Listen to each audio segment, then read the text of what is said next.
And we're back. Hey guys, I don't know if you didn't see, I don't know what happened, but it's okay. We had a small, very small technicality, but we're back. So I don't know where Just you didn't start see, but we're with just gonna the ZocDoc. okay, yeah. I think yeah. Sounds good. Go ahead, Heather.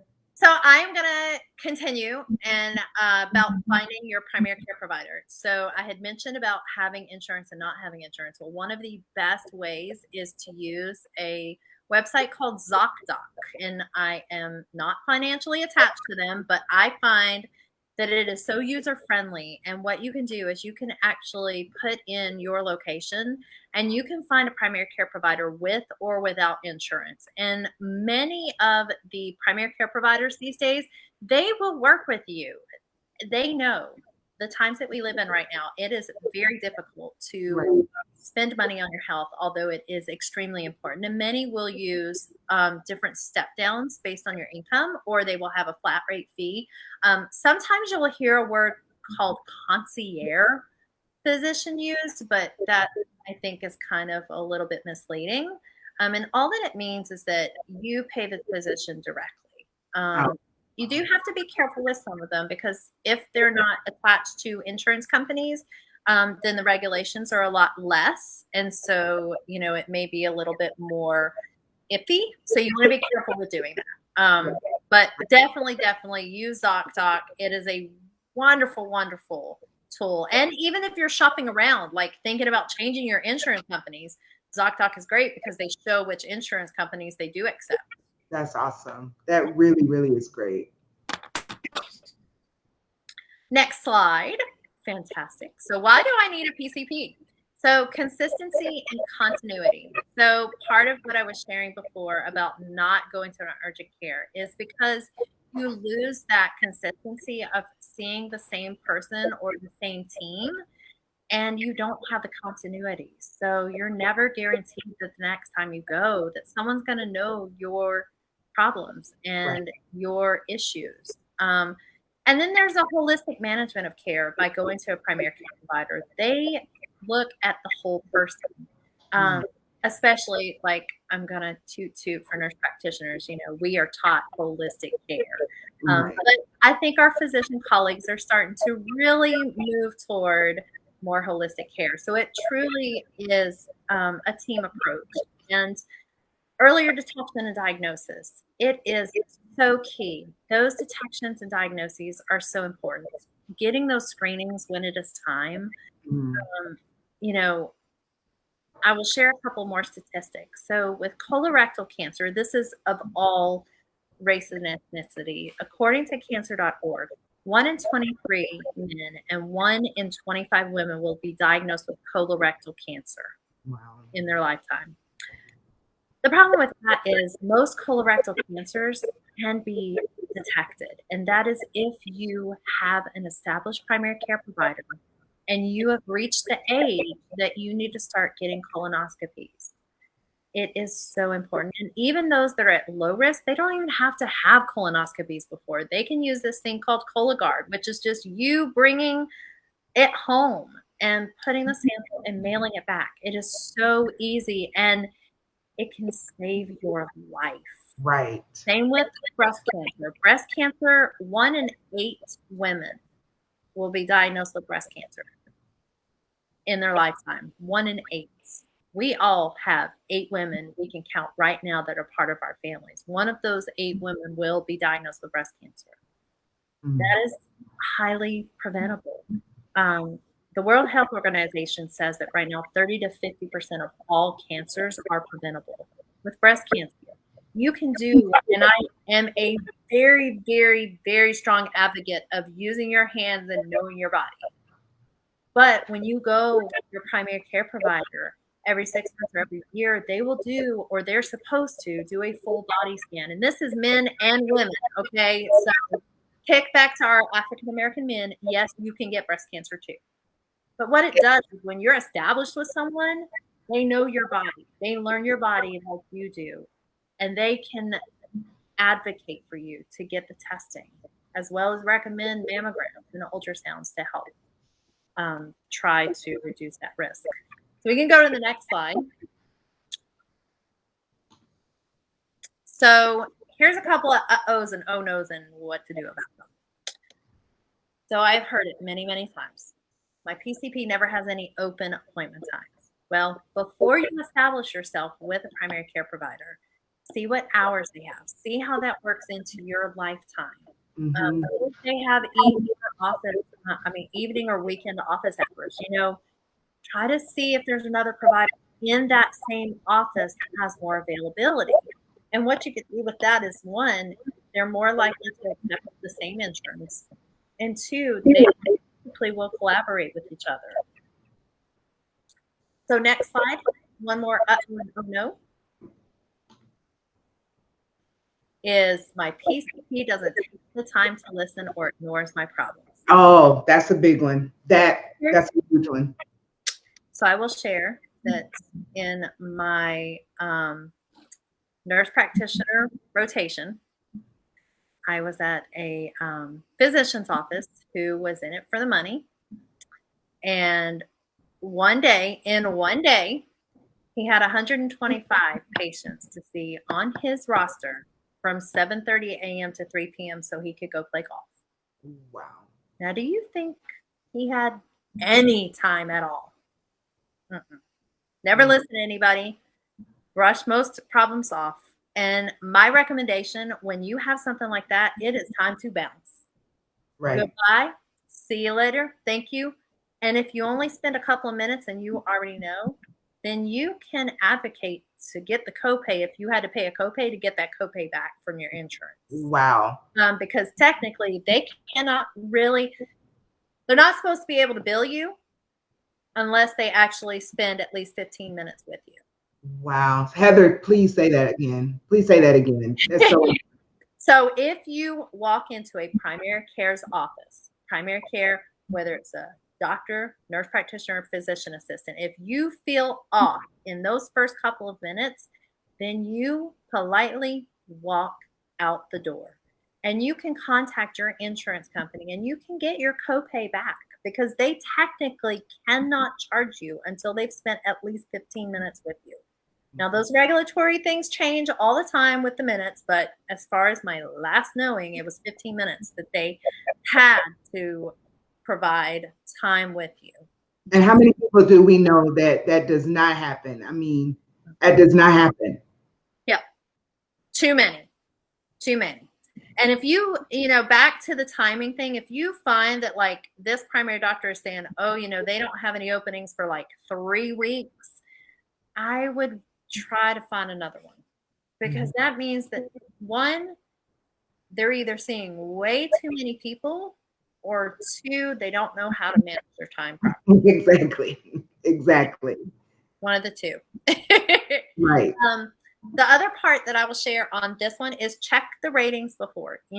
Everybody, they say more people rate poorly than they do rate greatly. So please take it with a spoonful of salt or sugar when you read the reviews. But if you look at least 30 reviews and it's a general consensus that they're good, they usually are. So go for it. Try to call them. Just pick up the phone and at least try.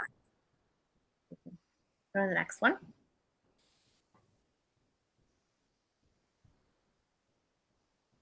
So the personal whys.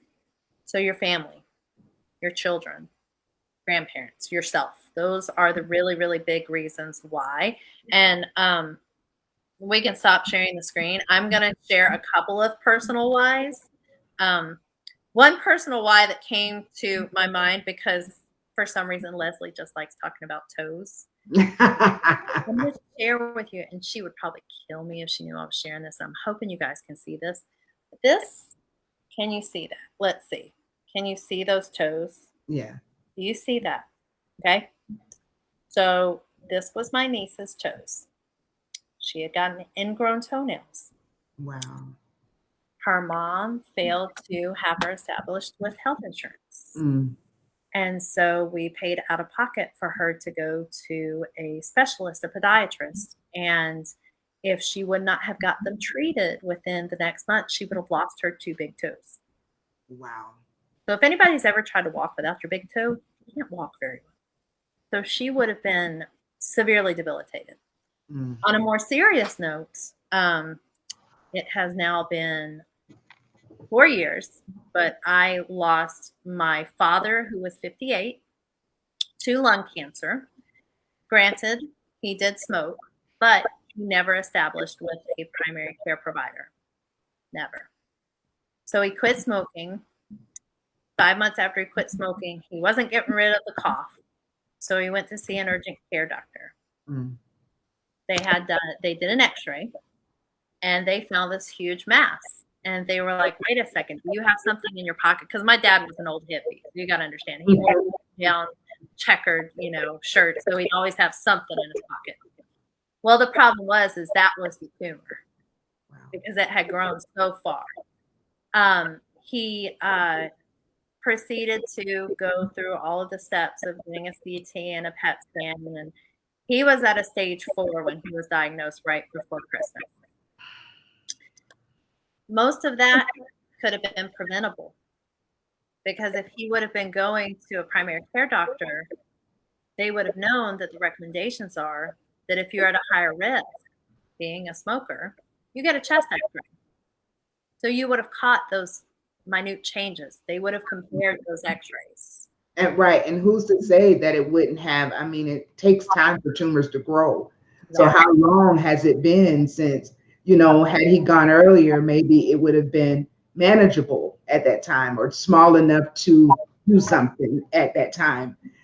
Maybe in a stage 1 or stage 2. I mean, we can't say, but we do know that early, establishing a PCP will help you with early diagnosis of certain things. So, of course, I'm sorry to hear about your dad. I said it then, but it is such a good example of how important it is to go ahead and establish that PCP.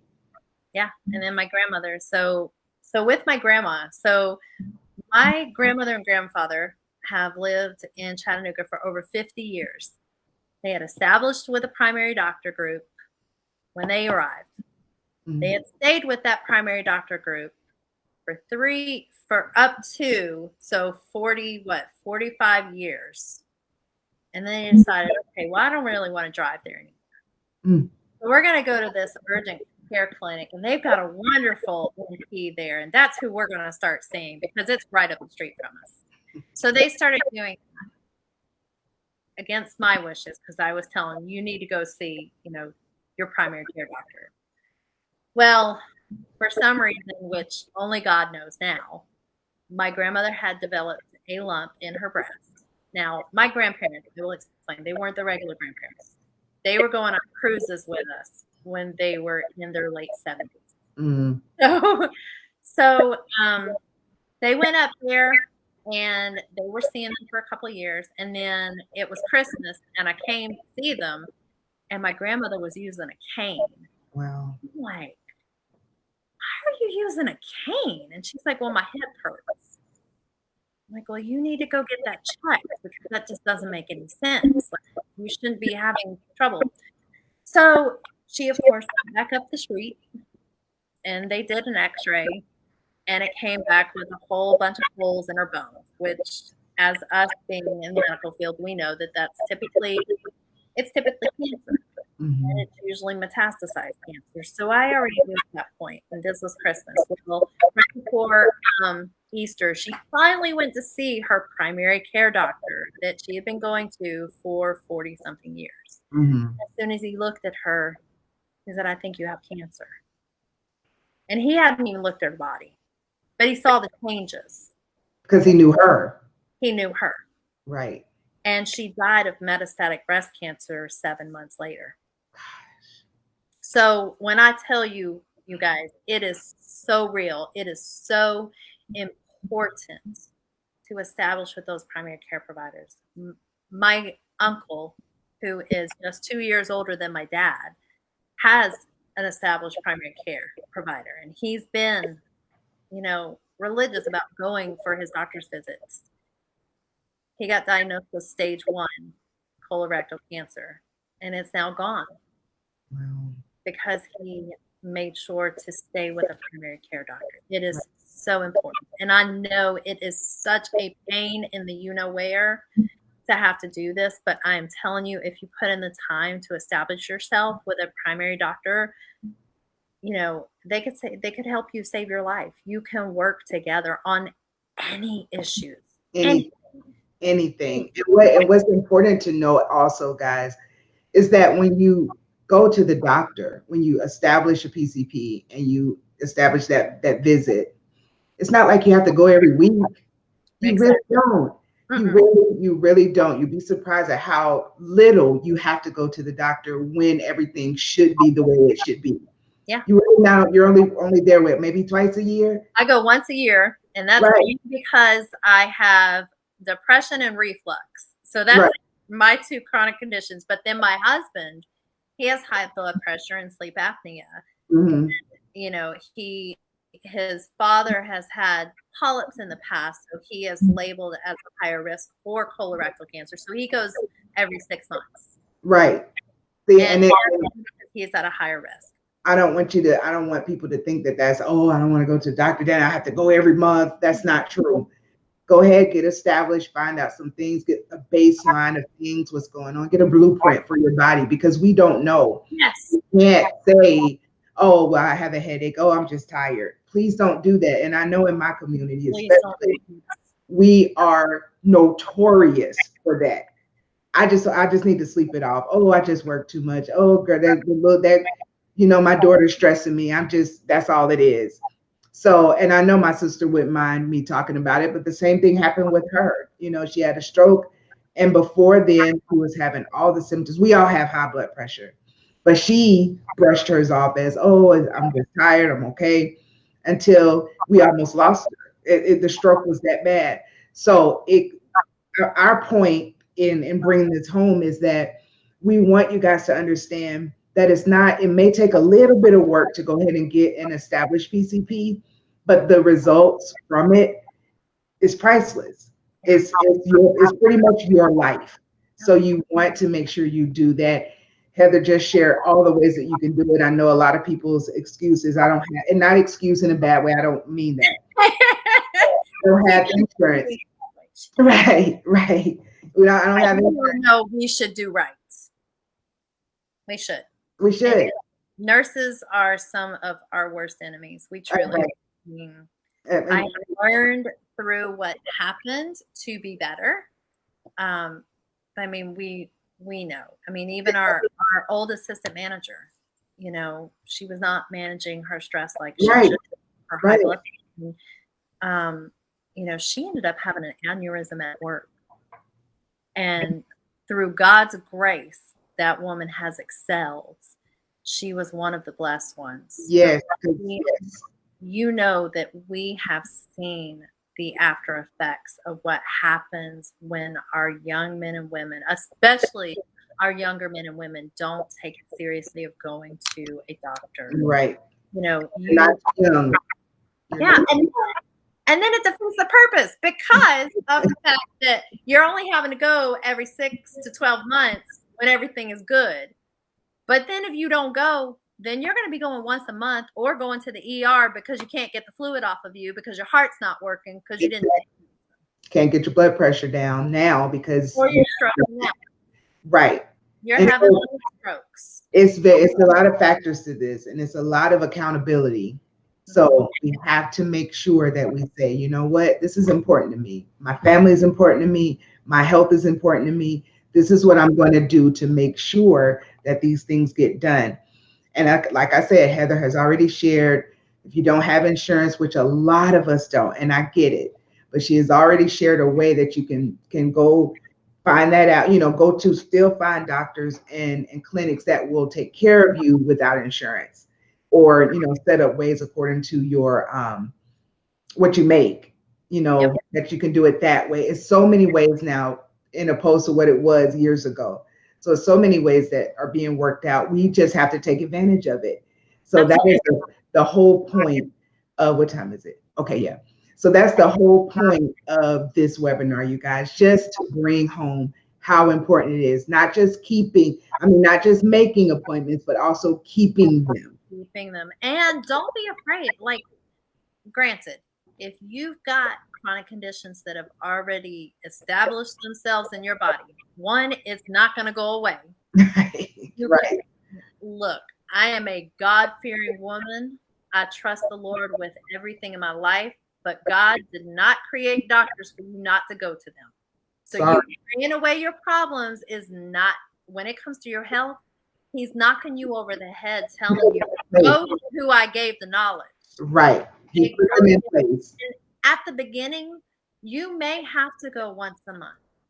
You may have to go once every 3 weeks. Many of the high blood pressure medications, it takes at least 3 weeks to get into your system for you to know.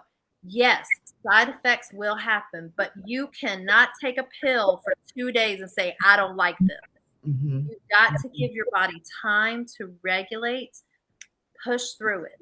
Push through it. And yes, you may have to go once a month, once every 3 months if you're a diabetic, just until you get established. Until your body gets where you need to be, and then it'll be okay. But Yes. like you said, stick through it, stay with it, and you will find it's for the better. You'll be more the better for it. So that's what Then you can brag when you're 60, 70, 80 year old. Like, right. I did that. Right, exactly. It's so true, because if you just deny it now, you will feel it later, guaranteed. And you feel it early. We have seen it. 35, 40-year-olds. Oh yes. With heart failure, with strokes. Yep. They didn't manage their high blood pressure in their late 20s, early 30s, because that is our ticking time bomb. Because we still have a little sense of feeling invincible, and that, oh, this isn't happening to me. Oh yeah, I'm too young. But it is. It is. We have lived through it. We know that it happens. And I will also share, if you're afraid of not being able to afford your medications, most of the medications are on the Walmart list, Publix list, and Kroger. I think Ingles has one now. You can afford your medicines. GoodRx. GoodRx is an excellent app. Oh, yes. It's wonderful. They send me all the time. Yes, it's wonderful. And so there are ways. So any excuses you give us, we're going to throw it back at you, because there are so many ways you can get through this. And don't be a smoker and tell me that you cannot afford your medicines, especially now. Like, I worked, how long have I been gone? God, I've been gone a little while, but still, they were just expensive then. You go out to eat once a week, you can afford your medication. I promise you can. You can. There's no excuse. So and please get out of the habit of fast food. Please stop getting the fast food, because it's killing us. It is killing us. Really? I can tell you now, so my niece is staying with us, and she is 3 months younger than my son. They eat processed foods and fast foods way more than my son does. She is taller and bigger than him, and you can see the effects even at that young age. We are killing ourselves by eating this fast food. Right. And no, it is so easy, but so for Lent, I try to stick with Lent every year, even though I'm not Catholic, I'm just Christian. Okay, I am now I grew up a Methodist, but now I'm a Baptist, so go figure. But for Lent this year, my husband and I, we said, okay, we're not going to do fast food. And so we didn't for 30 days. And when I tell you those receptors in the brain cut off, they truly do. These foods have a way, and it is not a conspiracy at all. You can look at documentaries from medical providers. There are receptors that light up when you eat certain fat foods or certain sweets, and it keeps telling you, you need more. Right. That's why they call it a drug, because it acts like one in your brain. Bingo. Right. Yeah. Right. So I just want to plug that. Please get away from it. Go to your mom and pop restaurants if you need to go somewhere. Right. If anywhere, go there. That's like Mama's food, okay? That's that good soul food. But Applebee's, Charlie's, that ain't doing it. That's just as bad as fast food. Stay away from it. I hope y'all are listening. This is such good information. Heather, thank you. Oh my gosh, you have no idea. Thank you so much. Love getting to see you. This was wonderful and so much information. And like I said, Tyson Storehouse, this is what we're about. We're about educating, equipping, and empowering our community. So the more you know, the better you should do. And when you do know and you don't do better, then shame on you. And we'll just come after you when you get in. Well, okay, we'll come after you when you get in the hospital, and I'll just be in her ear telling her what to tell you. Right, exactly. Yeah, we knew how to work before when we worked together. So, you guys, if you need any of this information, you'll be able to play it where again on Facebook and on our website, right? Sure. I'll figure it out, but for sure on Facebook. Go to our website, Tyson Storehouse Education Center, or TysonStorehouse.com. You'll see the rest of the way that this nonprofit is helping the community so many ways. Our Refuel for School, how we help the Title I schools and refueling them for their supplies. We do so much with the ex-offenders. It's just so much that we do.